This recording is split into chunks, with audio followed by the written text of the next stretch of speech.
கனமழையால் பாதிக்கப்பட்ட நெற்பயிர் சேதங்களை கணக்கெடுக்கும் பணியை தொடங்கியிருக்கிறது. கடந்த 3 நாட்களாக கனமழை கொட்டிய நிலையில் தற்போது பயிர் கணக்கெடுக்கும் பணியும் தொடங்கியிருக்கிறது. கூடுதல் விவரங்களை செய்தியாளர் நேசராஜன் வழங்க கேட்கலாம். நேசராஜன், வணக்கம். முழு விவரம்.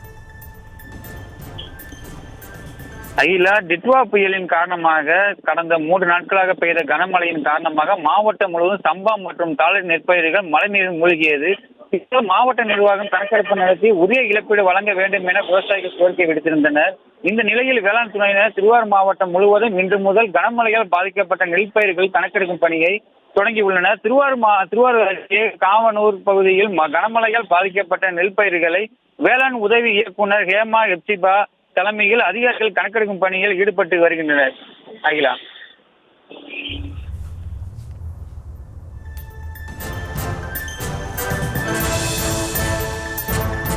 விவரங்களுக்கு நன்றி நேசராஜன்.